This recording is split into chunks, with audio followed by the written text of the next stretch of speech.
කෘෂිකර්ම අමාත්‍යාංශය යටතේ පවතින ආහාර ප්‍රවර්ධන මණ්ඩලයේ උපසභාපති හැටියට මම කටයුතු කරනවා. කෘෂිකර්ම අමාත්‍යාංශයේ තියෙන මූලිකවම තිබිච්ච ප්‍රශ්නයක් තමයි අපේ රටේ බඩිරුඟ වගාව තියෙන්නේ ටොන් ලක්ෂ 3ක් ආසන්නයේ අවුරුද්දකට.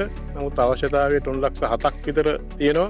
ඉතින් මේ අවශ්‍යතාවය නිසා සාමාන්‍යයෙන් ඩොලර් මිලියන 90-100ක් අතර ප්‍රමාණයක් පිටරට ඇදිලා යනවා ඉතුරු ටොන් ලක්ෂ 3 ආනයනය කරන්න. ඒ ආනයනය කරන එකත් මහා විශාල ජාවාරමක් තත්ත්වයට පත් වෙලා තියෙන්නේ අපේ රටේ.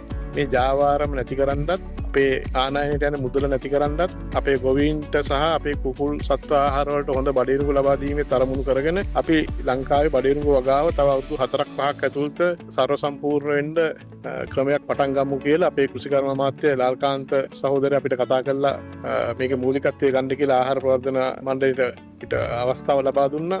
ඒ අනුව අපි මේ පිළිබඳව රටේ තියෙන ඉඩම් මේ වවන්න පුළුවන් ඉඩම් කොහෙද තියෙන්නේ යලකන්නේ වගා කරන්න පුළුවන් ඒවට වතුර තියෙනවද මහකන්නේ වගා කරන්නේ වේ අස්වැන්න කොහොමද වැඩි කරන්නේ දැනට අපිට හම්බෙන අස්වැන්න අඩු වෙයි මේ පිළිබඳව විශාල අධ්‍යයනයක් කරා.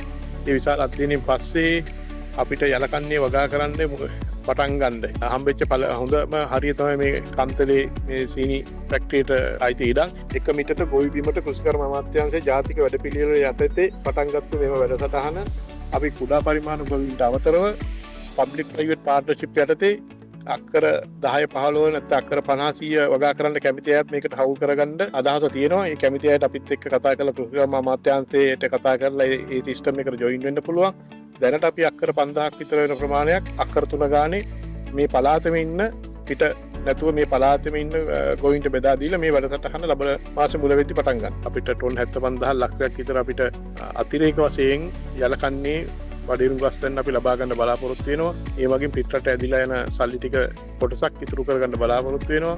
ඒ වගේම වසර 4ක් අවසන් වෙනකොට ලංකාවේ බඩිරුඟ අස්වැන්නේ ස්වයංපෝෂිත කරන එක තමයි අපේ මූලික පරමාර්ථය.